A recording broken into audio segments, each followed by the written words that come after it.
Psihiatria greu ar fi putut fi numită un loc plăcut de locuit și interesant testat. Dar Tatiana s-a obișnuit de mult. Lucra aici de 4 ani deja și nu ar fi îngăduit nicio reclamație la locul ei de muncă. Tatiana, tânăr absolvent a colegiului medical, a venit aici imediat după absolvire, pentru că nu avea unde altundeva să meargă. Părinții Tatianei au murit într-un accident, când ea avea 5 ani, și fata a fost crescută de bunica. Tatiana a terminat colegiul deja ca orfană, pentru că și bunica nu a mai rămas în această lume. Pentru a completa toate nenorocirile Tatianei, apartamentul în care a locuit bunica nu le aparținea. Unchiul Tatianei, fratele mai mare al mamei sale decedate, doar i-a permis mamei și propriei nepoate să locuiască acolo. Unchiul nu avea niciun plan pe termen lung de a-i permite Tatianei să locuiască în continuare acolo, și astfel, cu un singur geamantan, i-a ajuns pe stradă la 2 săptămâni după moartea bunicii. Dacă pot să te ajut cu ceva, te rog să te adresezi. Nu pot face mai mult pentru tine deocamdată. Succes, nu mă uita, i-a spus Rudenia cu un zâmbet sincer, în timp ce Tatiana zâmbea, deși în suflet o ura. Nu numai pentru că o lipsise de un acoperiș deasupra capului și o aruncase afară ca pe un câine fără stăpân, ci și pentru că își amintea foarte bine cum unchiul venea la bunica și se certa cu ea. Bărbatul considera că mama s-a luat în mod absolut inutil în îngrijire pe nepoata care a rămas orfană și că ar fi trebuit, chipurile, să o pună în grija statului, adică să o dea la un orfelinat. Crezi că o vei putea întreține din pensia ta? A urlat unchiul. Sau te bazezi că eu o să o hrănesc pe ea și pe rodul iubirii tale beștelite? Ei bine, să știi că nu vei prinde la mine niciun ban pentru întreținerea Tatianei.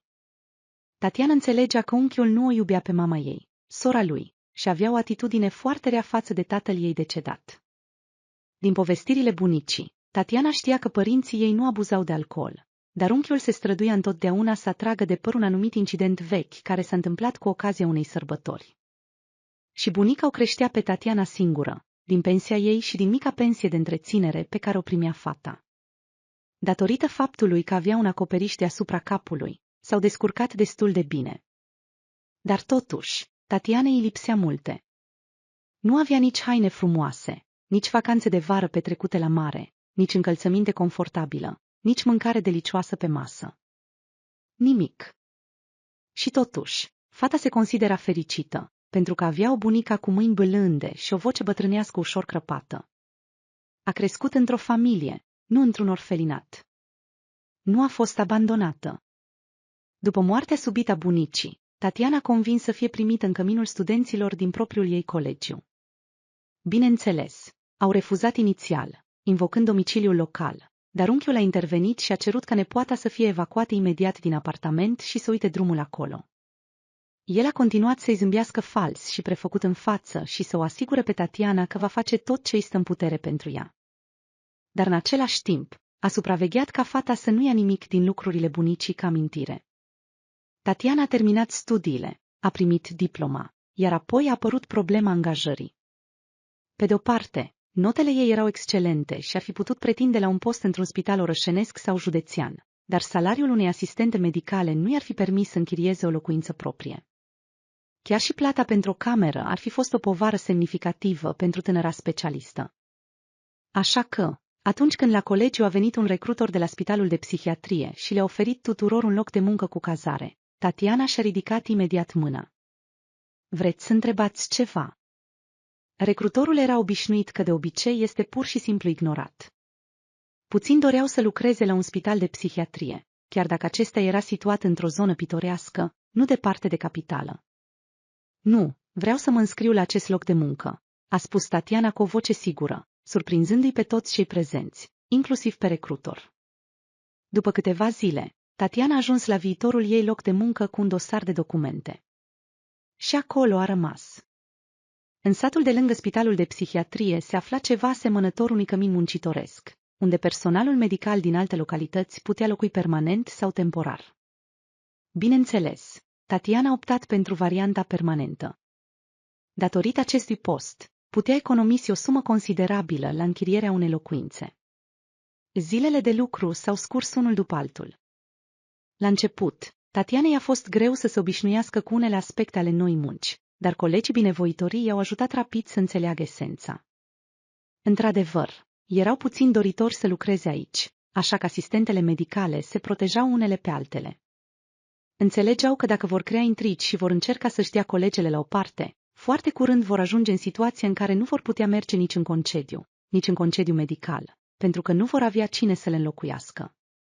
Deoarece Tatiana nu avea nevoie de niciun fel de relații cu lumea exterioară, nu se simțea izolată de tot ce era drag în trecut.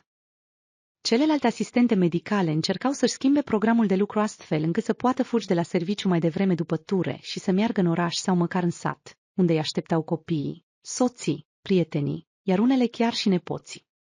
Pentru Tatiana, cea mai bună odihnă după tură era să meargă în parcul care separa spitalul de psihiatrie de sat și să se plimbe acolo, bucurându-se de sunetele naturii și doar odihnindu-și sufletul. Este de la sine înțeles că fata era foarte deschisă să facă schimburi de ture cu colegele, după cum le convenea lor. Nu mă grăbesc nicăieri și pot ieși în orice moment, spunea fata cu încredere, pentru că dacă aveți nevoie, să ne înțelegem, vom ajunge neapărat la o soluție comună. Tatiana era obișnuită să se plimbe de obicei singură în parc. Teritoriul sanatoriului era îngrădit cu un gard înalt și păzit, așa că niciun pacient nu putea ieși aici. Nici localnicii nu prea intrau în parc, pentru că despre el circulau zvonuri rele. Se spunea că, dacă nebunii, cum îi numeau ei pe pacienții de acolo, ar evada, ar fi rău de tot. Pentru plimbări, locuitorii satului aveau alte împrejurimi pitorești, iar aici venea foarte puțină lume. Așa că fata se plimba singură printre mesteceni, plopii, arțari și stejarii, era obișnuită cu această singurătate și o dorea, mai ales după ture grele în secțiile agitate. Ziua aceea a fost însă diferită. Mai întâi, Tatiana a devenit, fără să vrea, martoră la un scandal mare între asistenta șefă și schimbul ei. Ceva nu era în regulă cu completarea registrelor, dar ea nu a vrut să se bage. Fata pur și simplu nu suporta deloc certuri și dispute și ar fi vrut să nu fie atrasă în rezolvarea unor astfel de probleme. Așa că, grăbindu-se, și-a luat lucrurile și a plecat prietenoasă acasă, ca de obicei, pe jos, prin parc. În comuniune cu natura, spera să-și recapete echilibrul sufletesc. Tatiana se plimba liniștită pe cărările ei preferate, pe care le cunoștea ca pe propriile 5 degete, când deodată a fost strigată. Surprinsă, și-a întors capul în toate părțile și a observat că se apropia de ea un tânăr din lateral, dinspre aleea principală. Venea și zâmbea prietenos, cu toți 32 de dinți. Era atât de frumos, atletic, vesel. Tatiana a înțeles imediat că băiatul nu e de pe aici. Îi cunoștea pe toți băieții din sat. Scuzați-mă, domnișoară, merg bine spre sanatoriul de psihiatrie? A întrebat el. Apoi, probabil, i-a venit în minte cât de absurd era întrebarea asta și izbucnit în râs cu glas tare. Mergeți bine ca să ajungeți acolo. A zâmbit în răspuns Tatiana. Doar că mai încolo drumul e foarte deteriorat. E mai bine să luați pe poteca asta și veți ajunge direct la poarta laterală. De acolo, până la corpul administrativ e doar un pas. Vă mulțumesc foarte mult, i-a mulțumit sincer băiatul. Se pregătea deja să plece, dar apoi s-a oprit, s-a întors spre Tatiana și a continuat. Domnișoară, ce faceți aici absolut singură? Tatiana chiar s-a mirat.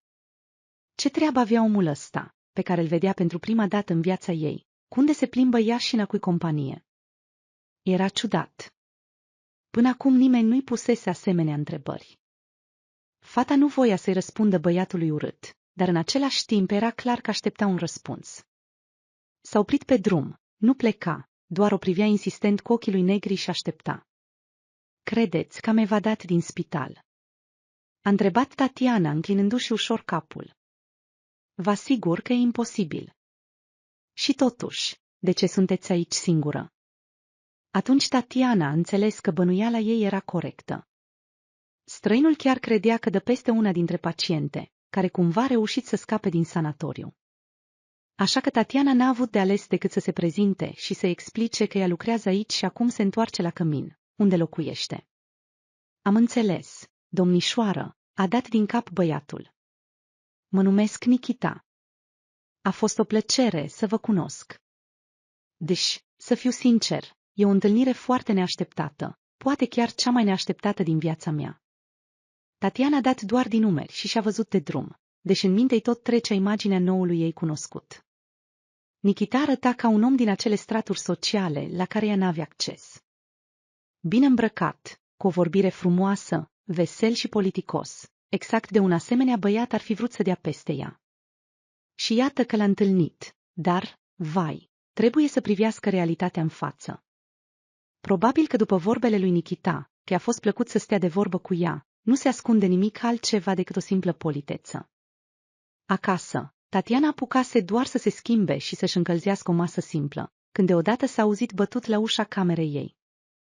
Fiind surprinsă, pentru că nu aștepta musafiri, a fost foarte mirată. La ea veneau foarte rar, de obicei doar când trebuia să dea bani pentru reparații în hol sau în holul comun. Vin, a spus ea, închizând halatul. Dacă e chiar comandantul căminului în ușă, mai bine nu-l las să aștepte. Însă Tatiana avea să se mire foarte tare. În spatele ușii a găsit o femeie de vârstă medie, care îndeplinea funcția de comisar al căminului muncitoresc, și noul ei cunoscut, Nikita. Salut, a spus el. Scuză-mă că nu am flori, tort, vin și toate cele, dar în acest colț de lume e pur și simplu imposibil să găsești ceva decent. Cum ai găsit? A putut doar să întrebe Tatiana. Păi tu însă-ți mi-ai spus că locuiești în cămin, iar aici e doar unul, așa că... Nikita a zâmbit din nou amabil. Și apoi e doar o chestiune de tehnică. Asistenta Tatiana, care s-a întors azi de la tură, e doar una aici. Pot spune cu siguranță că ești unică. Tatiana n-a avut de ales decât să-l invite pe noul ei cunoscut în cameră. Nikita a intrat cu grijă, s-a dezbrăcat imediat la ușă, s-a bâlbâit puțin, apoi a propus. Dar de ce să stăm aici? Poate mergem în oraș. Să ne plimbăm? Tatiana s-a mirat foarte tare. Ei, practic, abia se cunoșteau, iar băiatul ăsta deja îi propunea să meargă undeva împreună. Oare o considera ușoară? Tu crezi că, dacă locuiesc la țară, dorința mea de a merge în oraș e atât de mare, încât să plec cu un necunoscut? A încercat Tatiana să se exprime cât mai bâlând. Te înșeli. Dar ce? Nikita a început să agite mâinile ca o moară de vânt. Pur și simplu îmi doresc foarte mult să mă plimb undeva cu tine, să stăm la o cafea, să conversăm, dar aici nici măcar nu e unde să mergem. Ai dreptate, a răspuns Tatiana. Aici chiar nu există locuri unde să ieșim și există doar un singur local, dar unul în care eu personal nu aș pune piciorul. Dar se poate plimba aici în voie. Acum Tatiana nu mai simțea oboseala de după tură. A luat pe cuier jachetă, a dat din cap către Nikita să urmeze și au ieșit amândoi din cameră, ca niște conspiratori. Tatiana l-a dus pe noul ei însoțitor într-un mic pădure, care se afla de cealaltă parte a așezării. Aici avea ea niște poienițe preferate, unde obișnuia să se așeze și să asculte natura. Vai! Nikita, se pare, era încântat. A scos telefonul și a făcut câteva fotografii. Da, aici, dacă vrei să știi, s-ar putea deschide o fermă, ceva de genul turismului verde. Parcă ai fi undeva în afara țării. Tatiana chiar era mândră de locul acesta.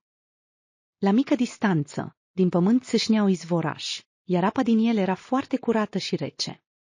Și-a aranjat un buștean pe care îl folosea ca bancă, l-a acoperit cu o pătură de lână și putea sta așa ore în șir, ascultând șuvoiul apei și foșnetul vântului în copaci. Și mai ești și foarte frumoasă, a spus Nikita, încercând să privească în altă parte. Sau să te năpustești din nou asupra mea pentru că abia ne cunoaștem și eu îți fac deja complimente? Nu o să mă năpustesc. Tatiana simțea că tânărul chiar nu a vrut să o jignească. Ea i-a arătat cu un gest banca ei improvizată și s-au așezat amândoi lângă ea. Despre sine, Nikita a povestit mult și cu plăcere.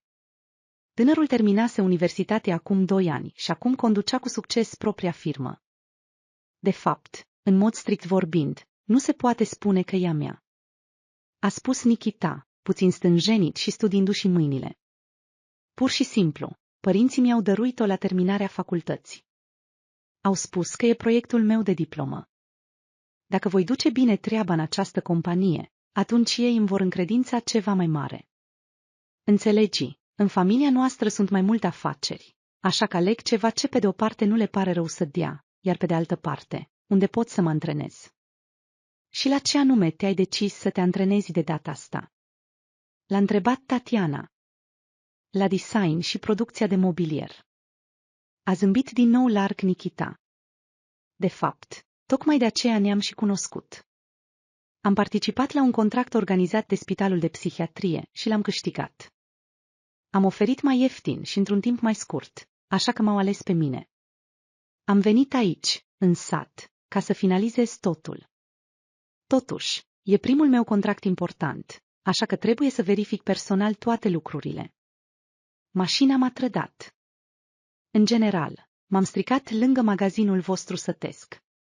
Nici nu mi-aș fi închipuit că se poate întâmpla așa ceva cu o mașină străină.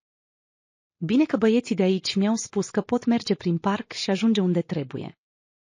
Și știi ce? Acum sunt foarte bucuros de asta. Foarte bucuros. Pentru că datorită defecțiunii mașinii, ne-am cunoscut. Tatiana îl privea cu ochi mari pe tânărul din apropierea ei. Părul blond, care îi stătea amuzant deasupra frunții. Ochi albaștri intens, atât de adânci încât te poți îneca în ei.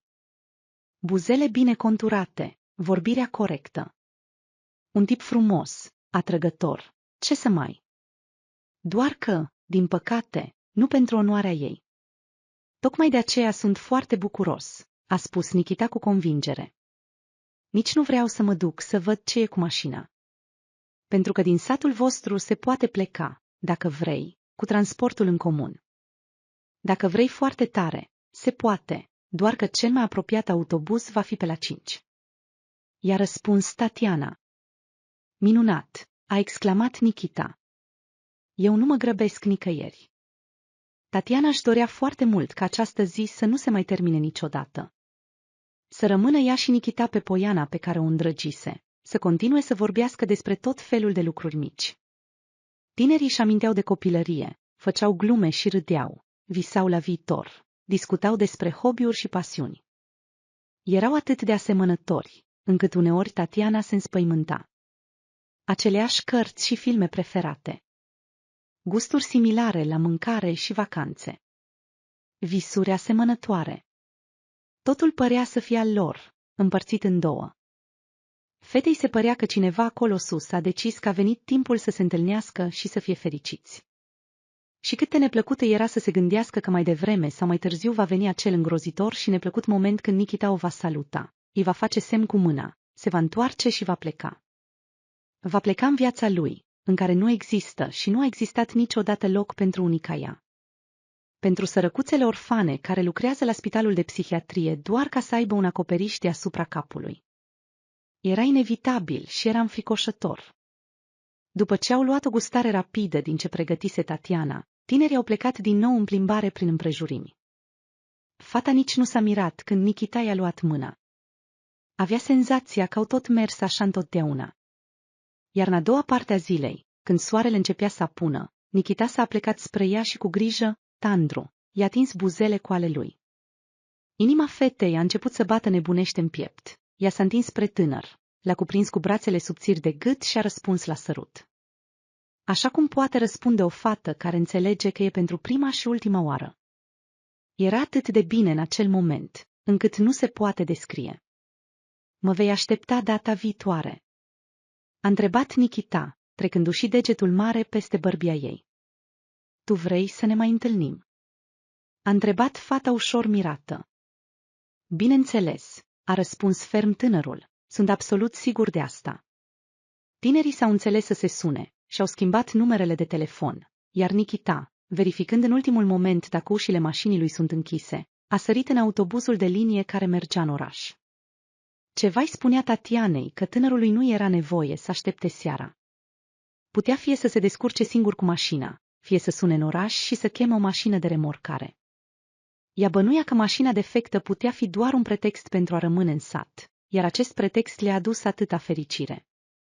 Curând întâlnirile au devenit regulate, iar Tatiana nu mai putea trăi fără ele. Ochii, mâinile, buzele lui Nikita au devenit pentru ea practic întreaga lume, ascunzând tot ceea ce fusese important pentru fată înainte. Ești fericirea mea, Jumătatea mea, șoptea Nikita, îngropându-și fața în gâtul fetei. Fii mereu cu mine, te rog. Tinerii au început să plece periodic în capitală, să se plimbe prin locurile preferate din copilărie, să stea la vreo cafenea plăcută, să vadă un film. Pentru Tatiana, aceasta era ca o gură de aer proaspăt după o încăpere înăbușitoare. Acum viața ei avea un sens. Se îndrăgostise de Nikita atât de puternic, încât nici nu putea crede că e capabilă să iubească astfel.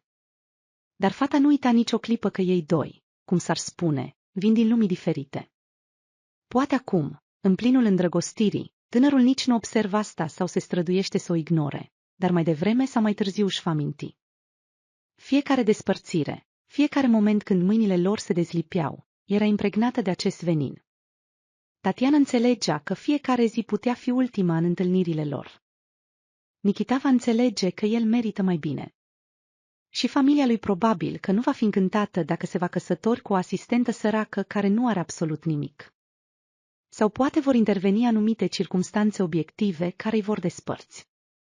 Câte astfel de povești cu final trist auzise ea în timpul studiilor la colegiu.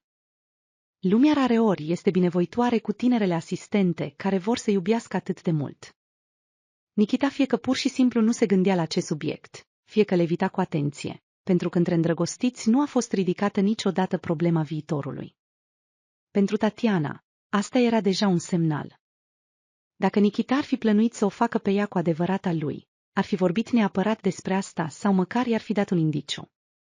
Se întâlneau de aproape un an și niciodată nu a auzit ceva asemănător de la iubitul ei. Într-o zi, când Nikita o ducea pe braț prin acel parc unde se cunoscuseră cândva, i-a sunat telefonul. Da, a răspuns tânărul cu o voce foarte dură, străină și neobișnuită. Am înțeles. Și când? Totul e clar. Am nevoie de 40 de minute să ajung acolo. Nu, sunt în afara orașului. Am plecat cu băieții la o treabă. Mamă, dar ce întrebări sunt astea? Am stat puțin cu undițele, am umblat prin împrejurimi. Gata, te-am auzit, sunt pe drum. Mama suna, a explicat Tatianei, dezamăgită, că trebuie să vină urgent la birou, că îl vor vedea acolo. Tatiana murea de curiozitate să întrebe de ce i-a mințit pe mama și nu i-a spus că a plecat în afara orașului la iubita lui. Era evident că, dacă a inventat povestea cu prietenii, a vrut să ascundă de mamă faptul că se întâlneau. Dar oare trebuie ascunse astfel de lucruri, dacă se cunosc de atâta timp? Tatiana a lăsat capul în jos. Din păcate, cele mai negre presupuneri ale ei se adevereau. Nikita nu considera relația lor suficient de serioasă și de durabilă. Îți voi suna seara. Se vedea că tânărul se gândea deja la altceva. Mergea alături de Tatiana, ținând-o de mână, dar gândurile lui Nikita erau departe de aici. Nu era nevoie de eforturi mari pentru a înțelege asta. Bine, a răspuns pur și simplu Tatiana. Ce putea ea să facă? Să-i facă reproșuri, să ceară explicații, să se roage și să implore? Nu avea de gând să facă nimic din asta.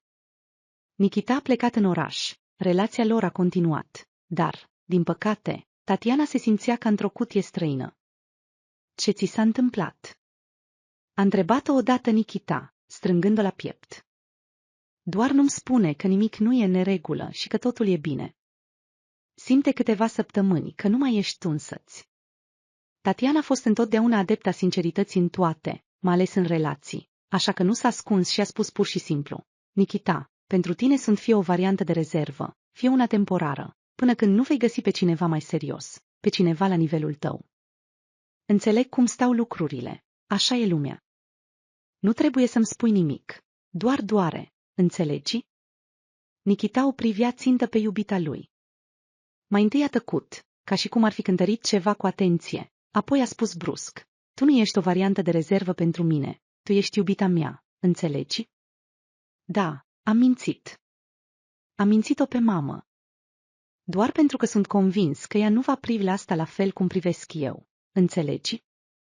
Întrebarea despre modul în care Nikita o privește a murit pe buzele Tatianei, pentru că tânărul a spus-o el însuși: cred că relația noastră trebuie neapărat să devină una permanentă.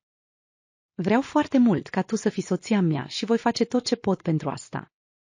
Acum trebuie să-mi pun viața în ordine, ca să nu depind de nimeni, și apoi vei vedea ce va fi.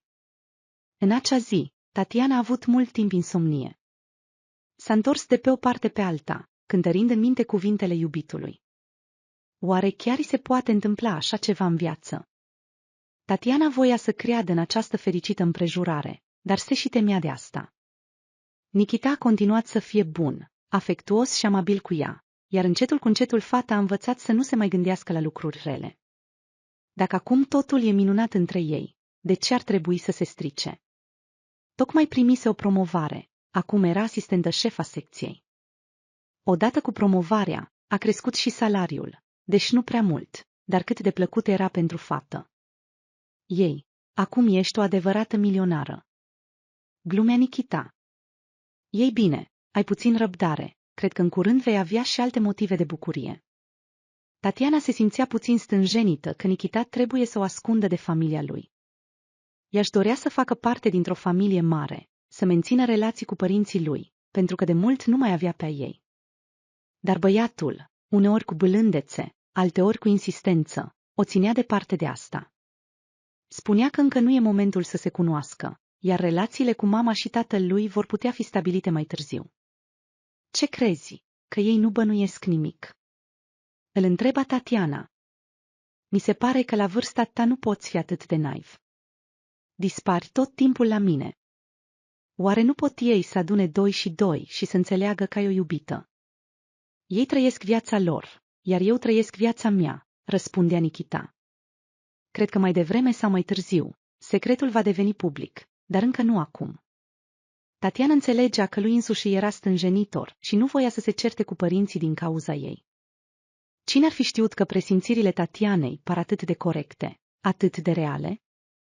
Într-o zi, când s-a întors de la tură, s-a dus la duș și se pregătea deja pentru venirea lui Nikita. Cineva a bătut la ușă. Fata a deschis fără să întrebe cine e, pentru că era obișnuită că străinii nu umblă pe aici. În fața ei însă se afla un vecin nefamiliar, care lucra ca infirmier în secția agitată, și nu administratoarea, ci o femeie necunoscută. Tatiana nu o văzuse niciodată pe mama lui Nikita și nu știa cum arată. Dar acum, la prima vedere, a înțeles cine stă în fața ei. Foarte multă aroganță, o spate drept ca o baghetă, ochi albaștri strălucitori care o scrutau cu ură. Nu încăpea îndoială că această femeie va face tot ce-i stă în putință pentru a-și atinge scopul, chiar dacă va trebui să calce peste cadavre. Ești Tatiana? A întrebat ea, cercetând camera cu privirea. În loc de răspuns, fata a dat doar din cap, înăbușind în sine dorința aprigă de a închide imediat ușa și de a face că această vizită n-a avut loc. S-a retras un pas înapoi, ca și cum ar fi invitat oaspetele să intre. Probabil că lui Nikita nu i-ar fi plăcut dacă ar fi fost nepoliticoasă cu mama lui. Pentru un motiv necunoscut, Tatiana se gândea că o discuție cu băiatul va avea loc în mod inevitabil și că el va fi bucuros să afle că au reușit să se înțeleagă. Vă rog, intrați, a bâlbâit Tatiana, imediat pierzându-și încrederea. Chiar m-am întors acum de la tură. Femeia a pășit înainte, fără încetare scrutând-o pe stăpâna camerei cu privirea.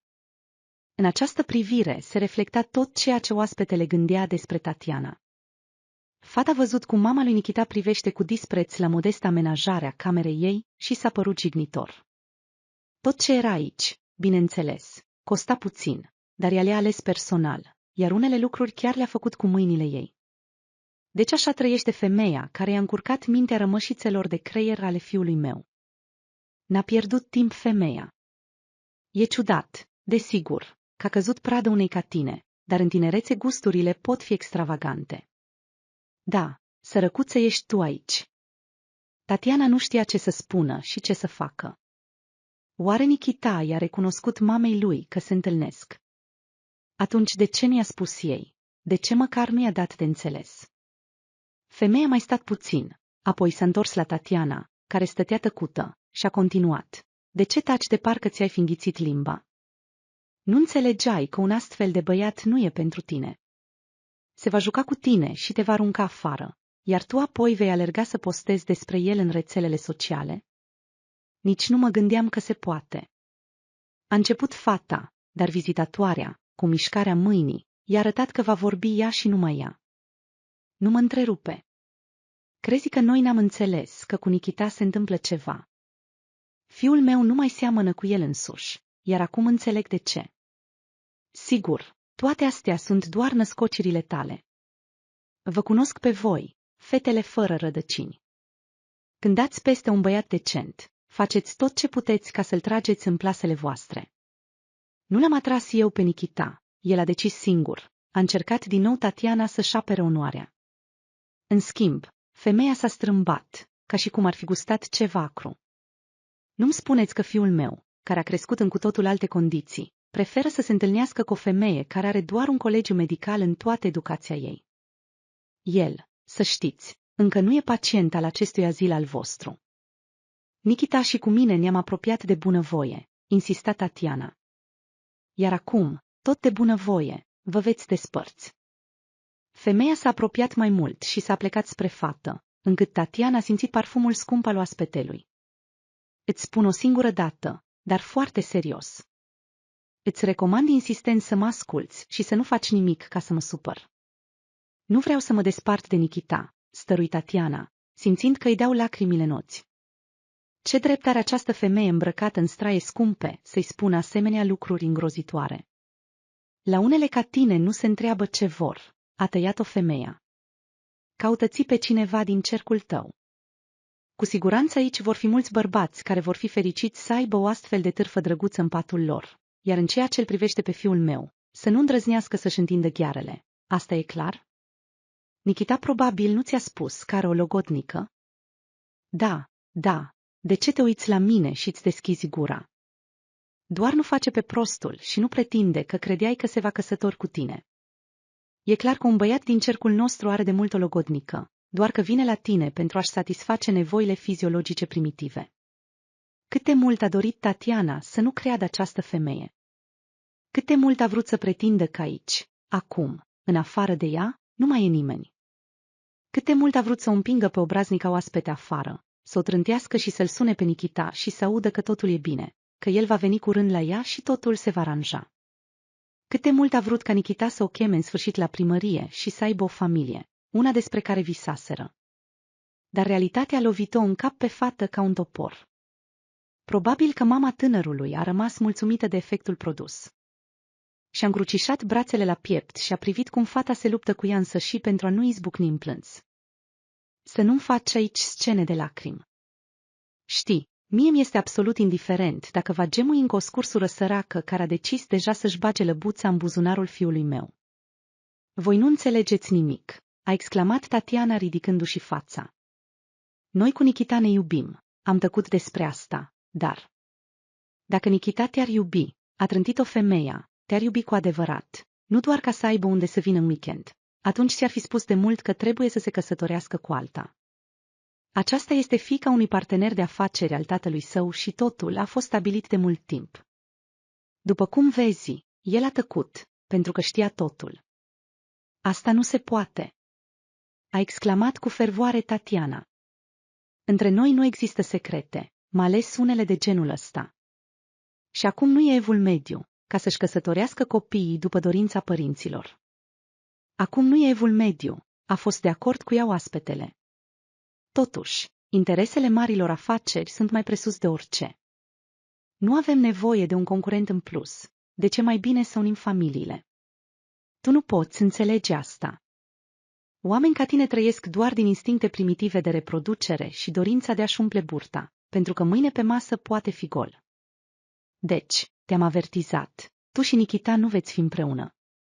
Dacă mai aflu că a venit pe aici, în această sărăcie, o să-ți pară rău.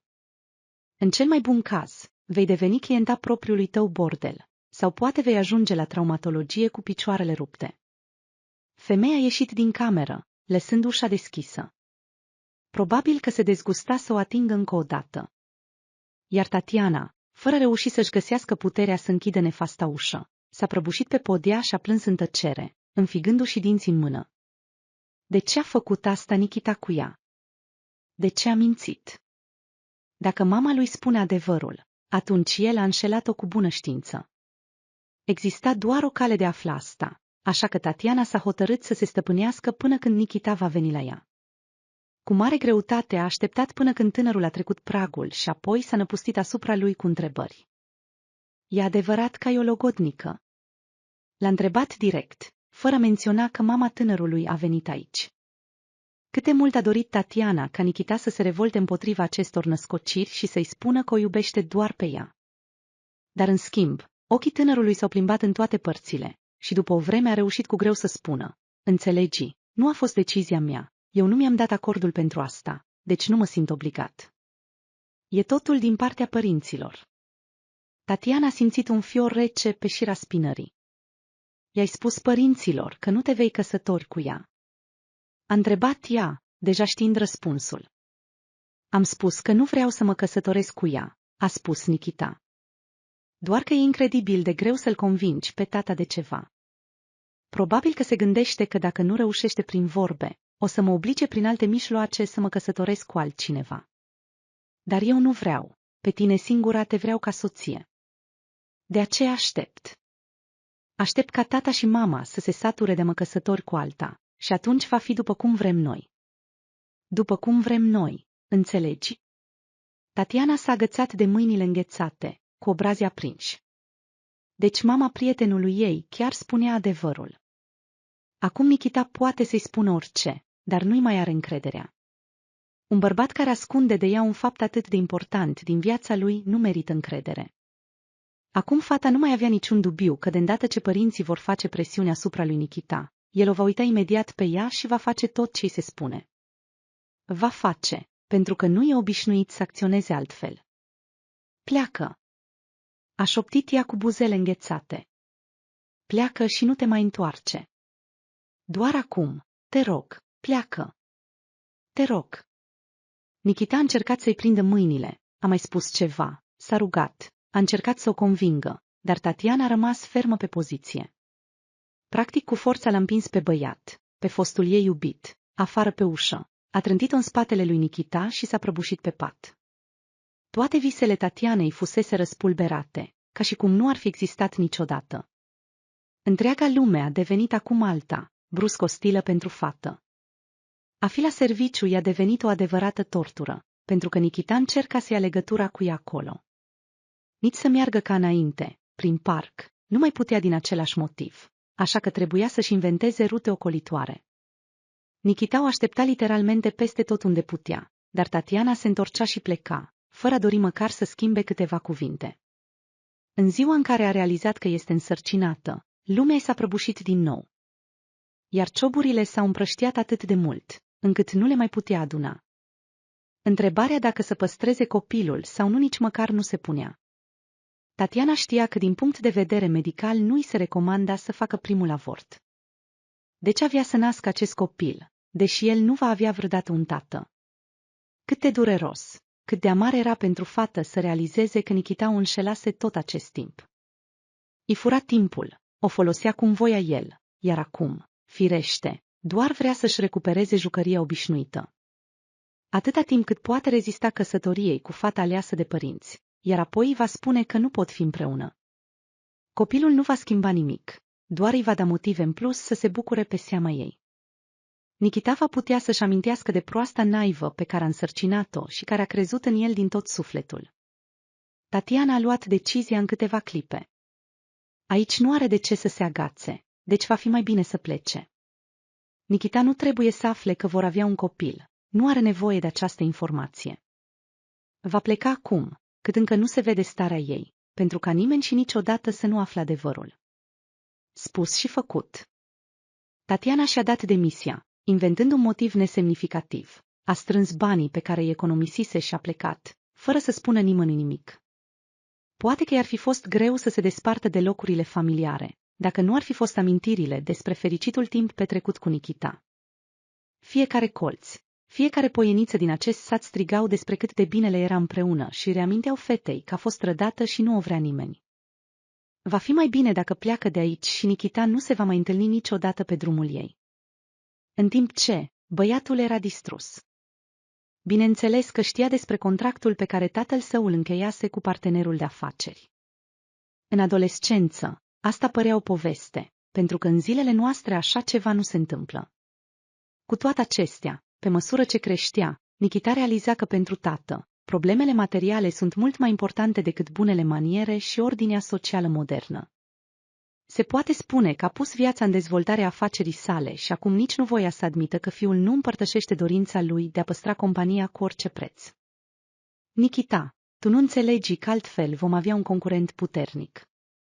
Spunea el cu indignare, când băiatul începea să vorbească despre dreptul de a-și determina singur viața. Crede-mă, toate femeile sunt la fel.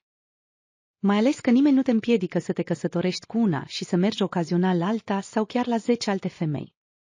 Un bărbat cu o poziție în societate are aproape întotdeauna o amantă, și asta nu surprinde pe nimeni. Am vrut ca Tatiana să fie soția mea, nu amanta, repeta încăpățânat Nikita, sperând încă să-și convingă tatăl de dreptatea lui. Ce diferență face ce ai vrut tu? A strâmbat din nas acesta. Nu mai lipsea decât să dezgrop consecințele iubirii tale de adolescent. Înțelegi că organele de control, fiscul și toate celelalte se vor întoarce imediat împotriva noastră, dacă nu dai dovadă de prudență. Nu înțeleg de ce să te expui inutil. Eu iubesc pe Tatiana, repeta ca un robot Nikita. Iar eu am iubit în viața mea 50 de femei, a țipat brusc tatăl. Și mama ta știe foarte bine despre asta. Doar dorința de a trăi frumos și bunul simț au avut câștig de cauză. Oricum, Tatiana ta te va trimite la plimbare, dacă nu peste un an, atunci peste 2, iar compania și banii îți vor bucura inima toată viața. Așa că renunță acum la mofturi. Imediat pune-te în ordine. Am impresia că am crescut o fată, nu un bărbat adevărat. Nikita a avut greutăți să accepte această decizie, dar după îndelungi reflecții a înțeles. Trebuie să plece de aici. Bine că are o mică firmă, un sprijin propriu. Părinții au transferat oficial această afacere la majorat, așa că Nikita nu se teme că va rămâne fără mijloace de subzistență. A chibzuit totul cu atenție și nu voia să dea înapoi. Acum tânărul va face tot ce-i stă în putere pentru a rupe legăturile cu familia părintească, iar apoi o va găsi neapărat pe Tatiana, o va lua și vor fi fericiți împreună. Acum iubita nici nu vrea să se uite în direcția lui, și el o înțelege. Dar imediat ce Tatiana va afla că nimic nu le mai stă în cale, cu siguranță își va schimba mânia în bunăvoință. Deci nu fără dificultăți, Nikita a reușit parțial să-și ducă la îndeplinire planul. Părinții nu se așteptau la o asemenea turnură și au fost surprinși, șocați și derutați, în mare măsură datorită tânărului reușind să-și îndrepte ambiția. Acum locuia într-un mic apartament separat, pe care i l-au dăruit la majorat, mergea la serviciu nu cu o mașină de lux, ci cu o simplă mașină românească și conducea propria lui firmă. Dobândind astfel independență financiară, Nikita a trecut la căutarea iubitei. Cele 4 luni trecute probabil că au șters din acuitatea trăirilor și acum va avea mai multe șanse să câștige bunăvoința Tatianei. O va găsi pe Tatiana, se va căsători cu ea și vor trăi împreună o viață lungă, fericită, plină de toate plăcerile. Dar aici totul s-a dovedit mult mai complicat. Tatiana s-a demisionat de la locul de muncă anterior și nimeni nu știa încotro a plecat. Telefonul nu răspundea, în mesagerii nu apărea, nu avea prietene apropiate sau rude și nimeni nu putea spune nimic despre ea. Apelând la puținele sale legături universitare, Nikita a descoperit unchiul Tatianei, dar nici el nu știa nimic despre ea. Cu mare efort și ajutorul prietenilor, Nikita a reușit să afle informația că o fată care semăna cu Tatiana a locuit pentru un timp într-un sat din județul vecin. Acolo i-a rămas în memoria localnicilor prin politeța, amabilitatea și disponibilitatea ei de a ajuta. Tânărul a plecat în sat în același moment în care a aflat că acolo, cel mai probabil, o va găsi pe Tatiana.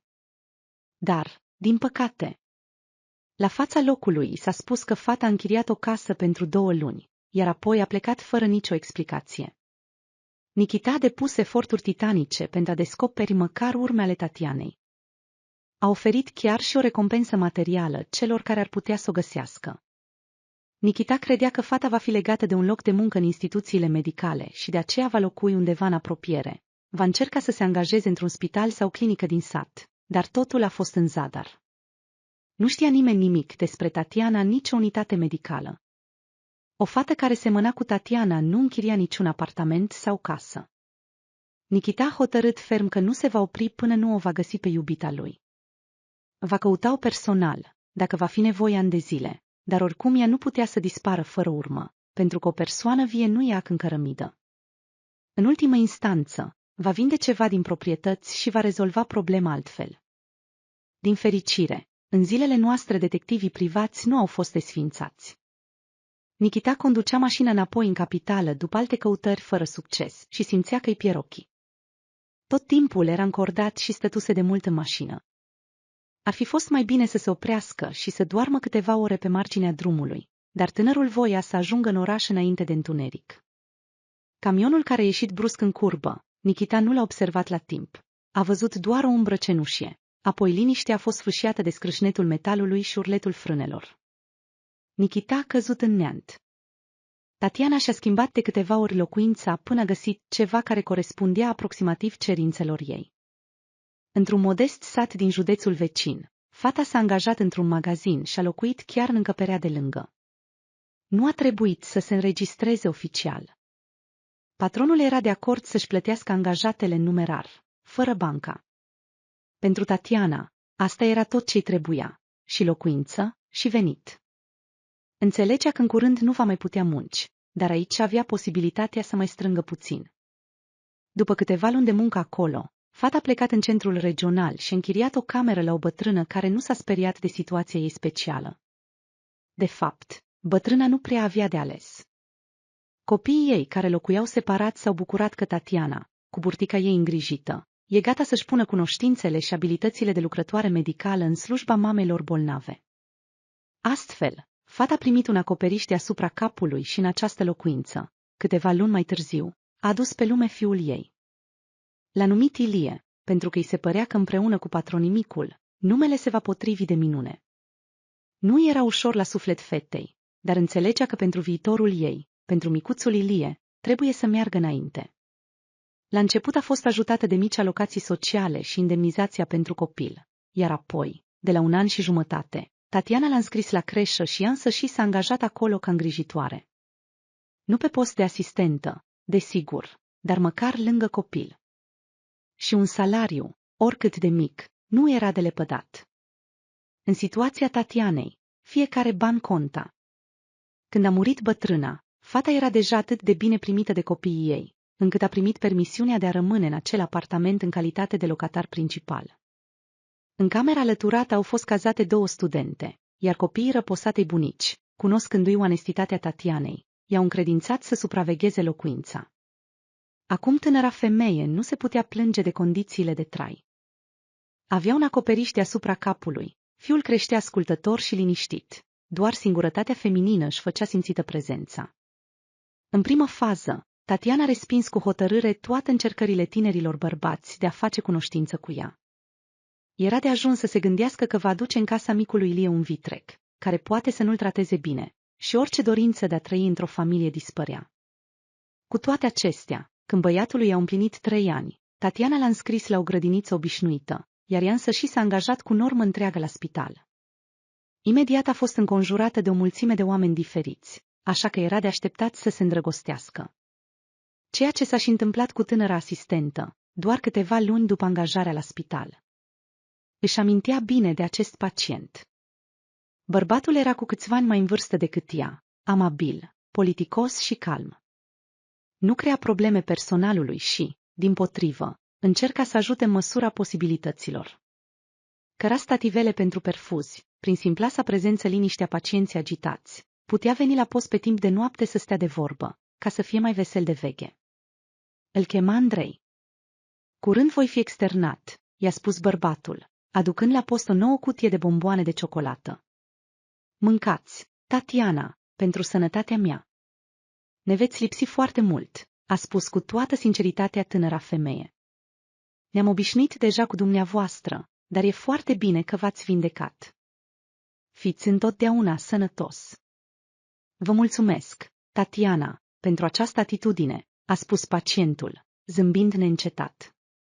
Dacă nu ar fi fost cuvintele dumneavoastră bune și mâinile delicate, probabil că aș fi stat aici încă 2 luni. Fata i-a răspuns cu un zâmbet sincer, iar bărbatul, simțind că a reușit, a continuat să vorbească. Când Andrei a fost externat, a pus pe masa din salonul asistentelor un tort uriaș și, profitând de agitație și de elogii, i-a cerut Tatianei numărul de telefon. Spunea că, dacă îi se va face rău, acum știe cui să se adreseze. Tinerii au început să comunice, pentru că amândoi erau singuri.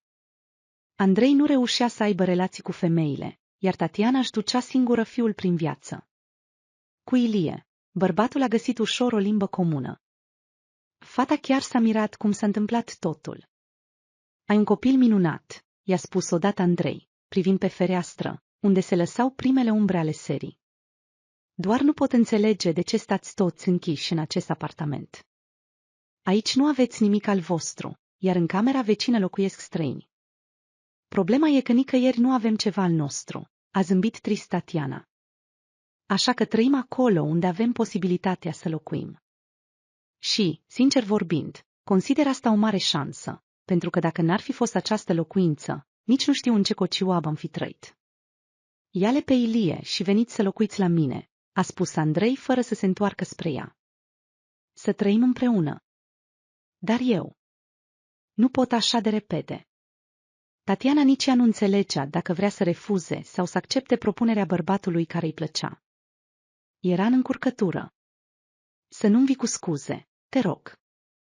Andrei s-a întors repede, a făcut câțiva pași prin bucătărie, s-a plecat în fața Tatianei și a început să o convingă. M-am îndrăgostit de tine imediat, încă de acolo, în secție. Nu-mi pot imagina că vreodată ai putea fi altcuiva.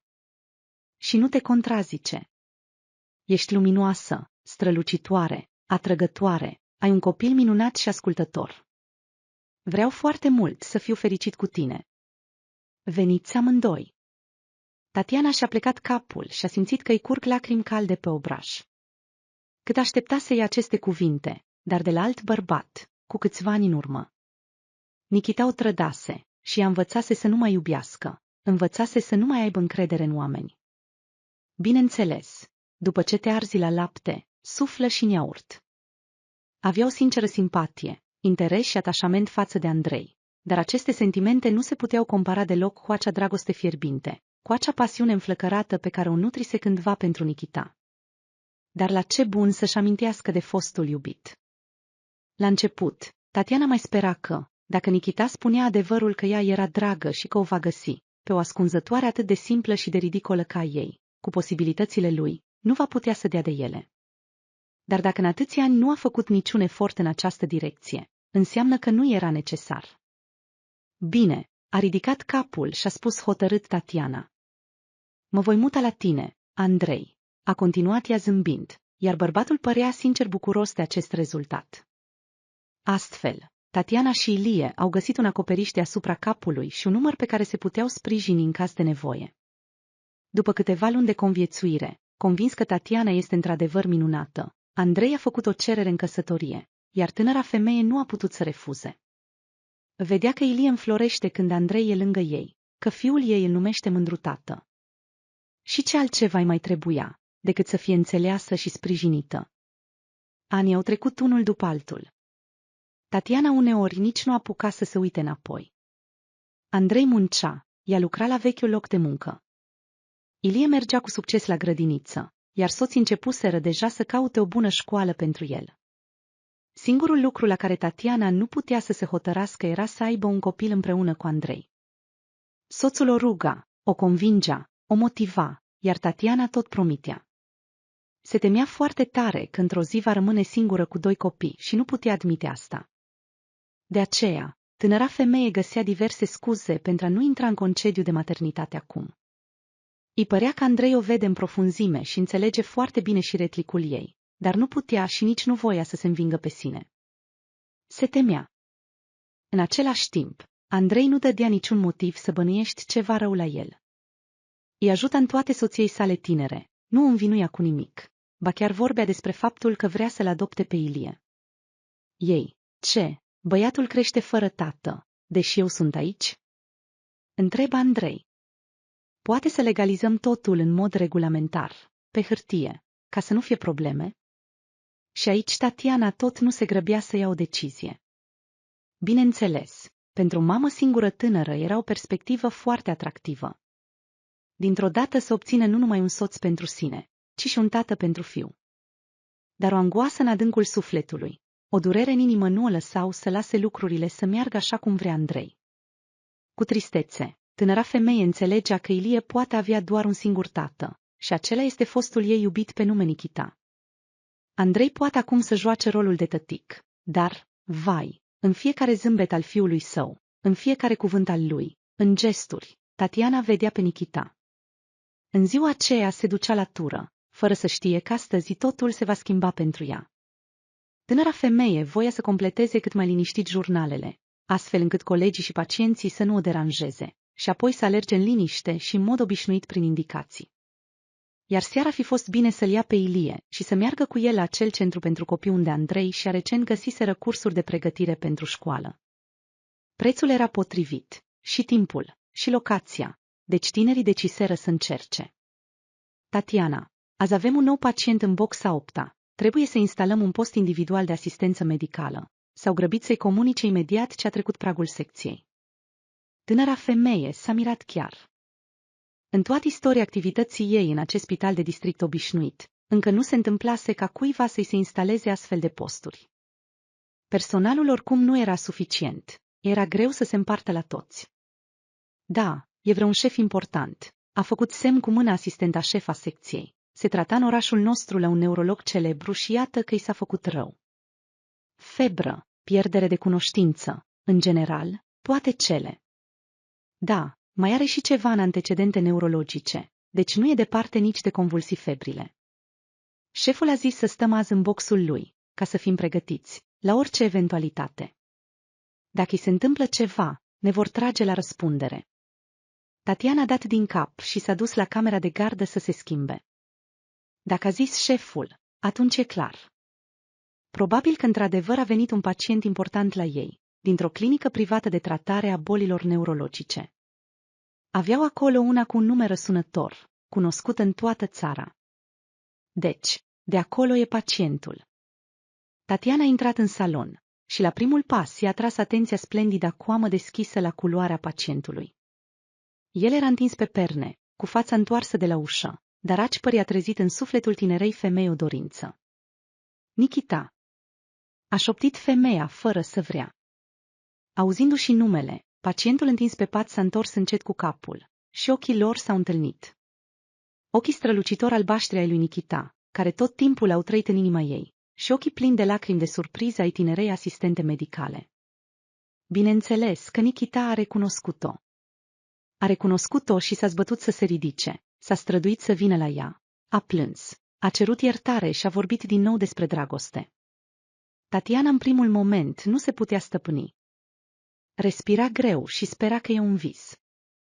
Iar apoi, crezând că Nikita stă în fața ei după atâția ani, că e aici, bolnav și neajutorat, iar ea stă lângă el, s-a prăbușit în cele din urmă. Iartă-mă, te rog iartă-mă.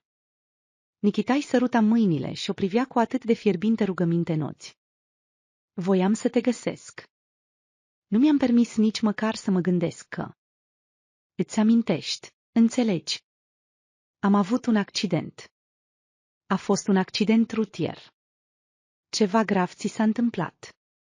Tatiana s-a dat înapoi de la iubitul ei și l-a examinat cu o privire la comătrupul ascuns sub pătură. Traumă craniu-cerebrală. Nikita a spus asta atât de neglijent, de parcă un astfel de diagnostic nu însemna nimic. De câțiva ani alerg prin clinici. Părinții nu încetează să spere că voi scăpa de durerile de cap asemănătoare migrenei, iar în această internare ceva a mers rău și am ajuns aici. Ceva a mers rău. Tatiana a strâns capul lui Nikita la piept și în sfârșit și-a dat drumul lacrimilor.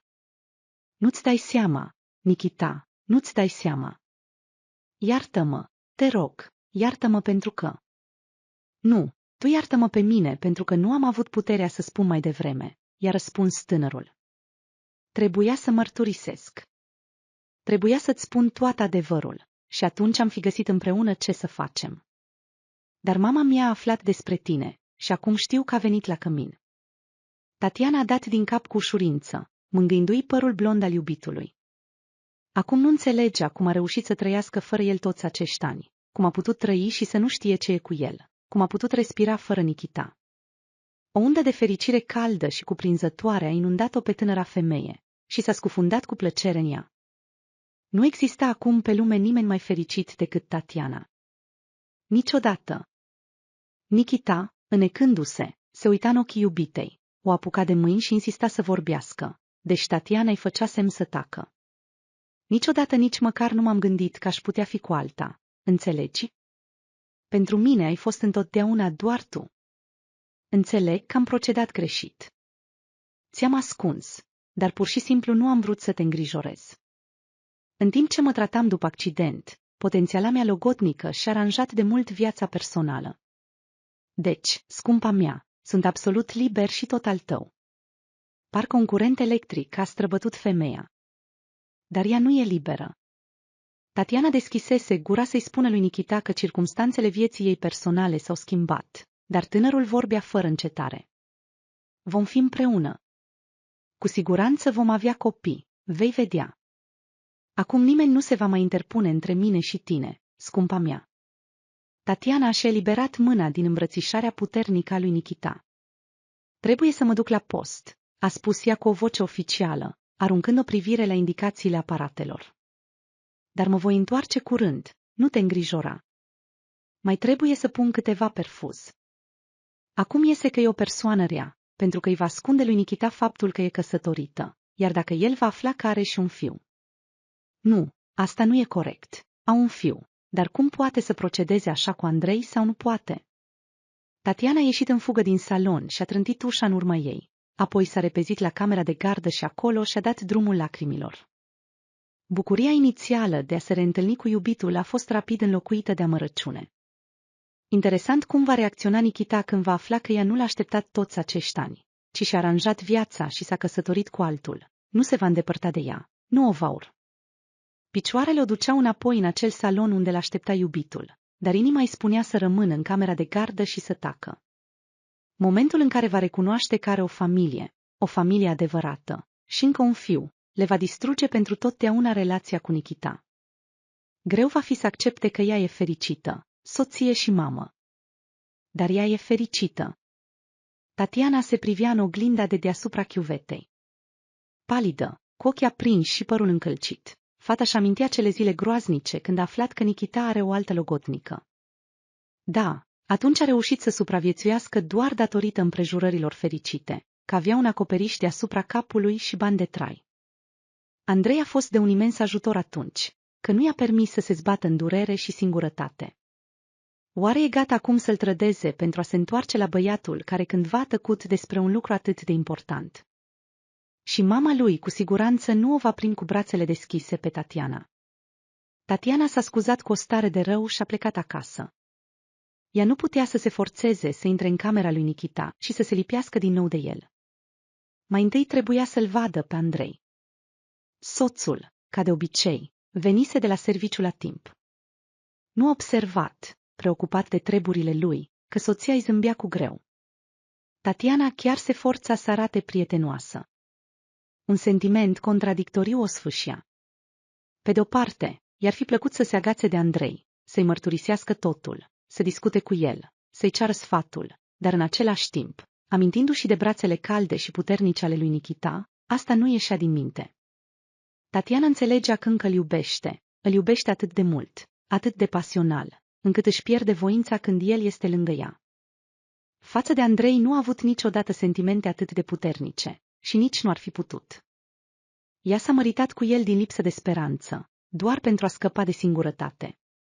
Acum Tatiana înțelege asta cu o claritate ucigătoare și de aceea se temea de ceea ce se va întâmpla mai devreme sau mai târziu. Nu va putea accepta că Nikita, care o așteaptă, care și-a amintit de ea tot acest timp, va rămâne singur. Și-a mărturisit lui Andrei, sentimentele ei era incredibil de dificil, chiar se poate spune imposibil. Această ambivalență o scotea din minți. Ești așa de posomorâtă, a încercat să o veselească soțul. S-a întâmplat ceva la serviciu, scumpa? Nu, doar starea de sănătate nu e bună. Tatiana, ca și împotriva voinței ei, a scuturat de pe talie brațul lui Andrei și s-a întors spre fiu. Ei, băiețel, te-ai săturat? Acum du-te și te joacă, dragul meu. Andrei s-a uitat gânditor la soție, dar nu a spus nimic.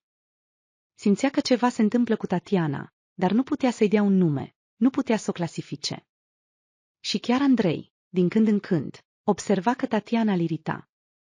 Așa cum era acum, gânditoare, enigmatică, ciudată, îl irita.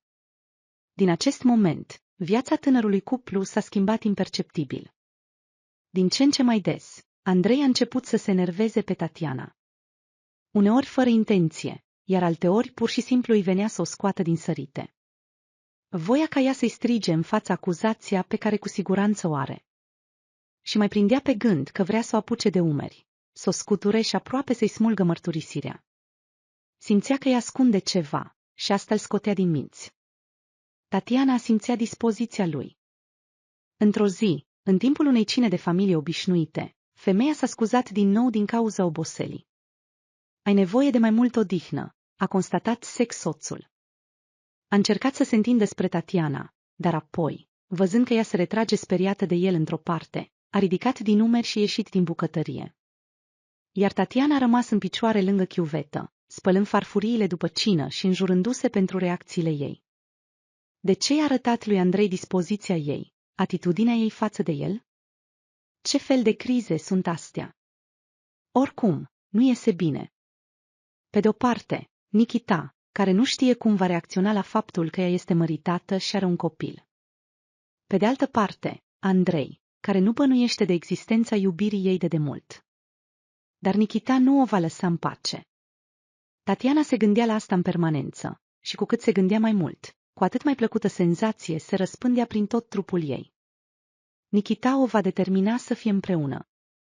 Așa e caracterul acestui băiat. Dar Andrei, el va fi pur și simplu zdrobit. Rușine, amărăciune, frică, toate acestea s-au amestecat într-un tot pentru Tatiana. Acest amestec infernal de sentimente și senzații părea că nu se va sfârși niciodată. Abia venind la schimb, ea fugea la Nikita și se lipea de pieptul lui larg și cald. Iar apoi, imediat după terminarea programului de lucru, găsind niște scuze pentru a nu rămâne cu el, se grăbea acasă la fiu și la soț. Și uneori se temea chiar să se uite în ochii lui Andrei.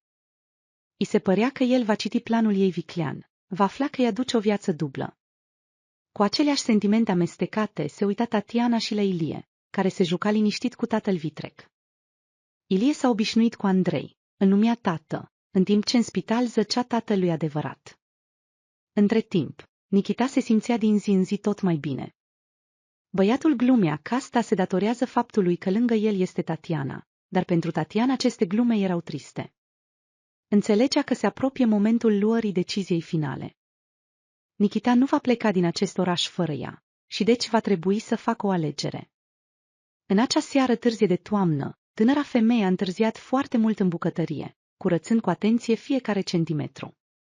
Ilie dormea de mult, Andrei se uita la televizor în camera lor, și Tatiana visa ca el să adoarmă înainte ca ea să vină la culcare. Nu-i venea să discute acum cu soțul. Doar ieri trebuise să se explice cu Nikita. Bărbatul a primit greu informația că femeia iubită este măritată, dar s-a însăflețit când a aflat despre copilul lor comun. Vom avea cea mai fericită familie, spunea Nikita cu încredere, strângând mâna Tatianei. Sunt gata să îndrept nedreptatea pe care a făcut-o mama mea. Să fim împreună, te rog. Îl voi adopta pe Ilie, îi voi da numele meu, și totul va fi bine. Dar, Andrei, a început Tatiana. Ea voia să spună că se teme să nu-i frângă inima acestui om simplu, bun și aproape întotdeauna stăpân pe sine, dar Nikita, se pare, nu a înțeles gândul femeii. Dacă te temi că el va fi brutal cu tine, atunci să încerce numai, s-a încordat bărbatul.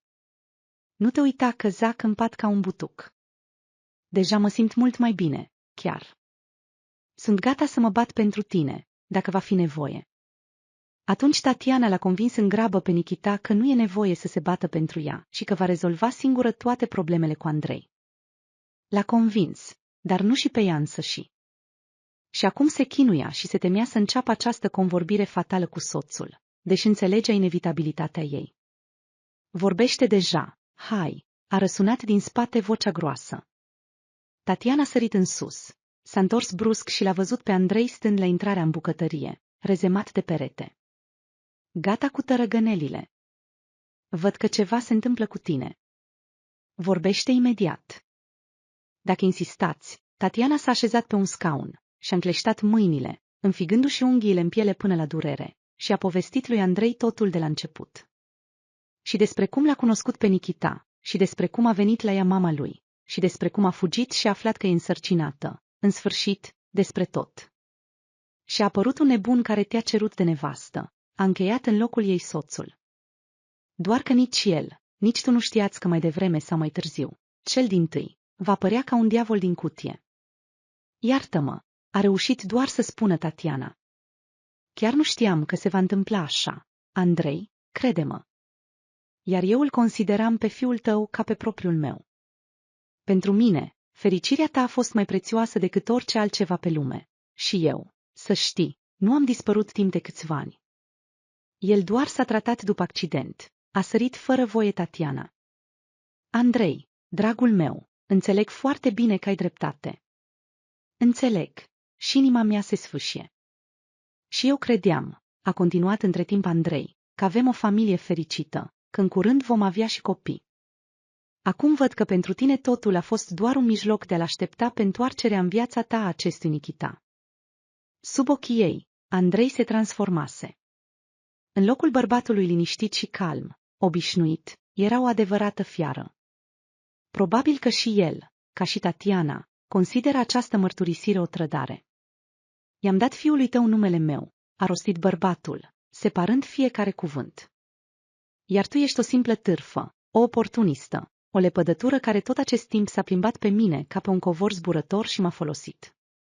Mă întreb ce ar fi fost dacă eroul tău de iubit nu ar fi apărut. Ai fi continuat să-mi încurci mintea, ai fi refuzat să-mi faci un copil și ai fi așteptat ca puiul tău să crească, ca să pleci de la mine. Bine că s-a clarificat totul chiar acum. Mi se pare că mai devreme sau mai târziu te-aș fi ucis. Cu inima grea și capul plecat, Tatiana mergea la spital, unde o aștepta deja pregătit de externare Nikita.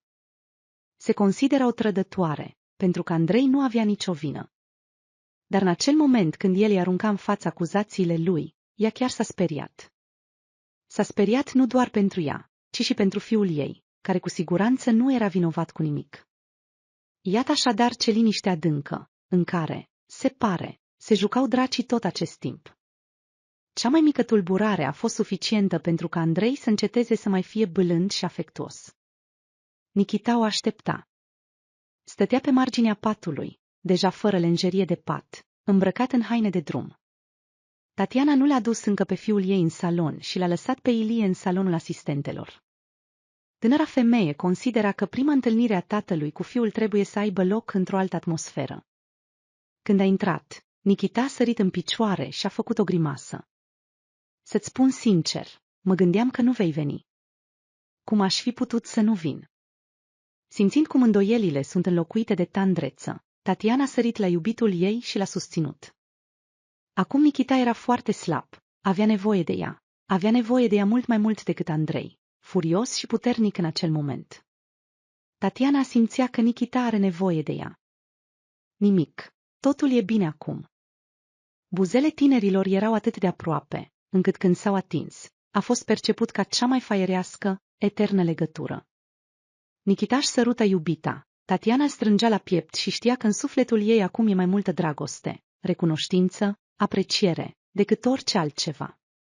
Te voi duce de aici pe tine și pe fiu, spunea Nikita pentru a câta oară, și totul se va aranja treptat. Ai încredere în mine, iubita mea, a doua oară cu siguranță nu voi greși. Mai ales acum când sunt un om independent, nu depind de deciziile nimănui și sunt gata să-mi smulg inima din piept pentru ca tu să fii fericită. Tatiana a suspinat greu, lipindu-și buzele de părul des al lui Nikita. Cum să-i transmită cât de mult speră? Dar ce se va întâmpla cu părinții tăi? Tatiana a rostit aceste cuvinte și s-a strâns într-un ghem. Ei sigur nu te vor accepta. Și nici nu mai vorbesc despre ce vor spune despre Ilie. Deja nu au mai spus, s-a prăbușit Nikita. M-am gândit că nu poți face același truc de 2 ori, pentru că publicul își pierde interesul. Ieri, când ai plecat de la serviciu acasă, am sunat-o pe mama și am spus totul. I-am spus că are o alegere.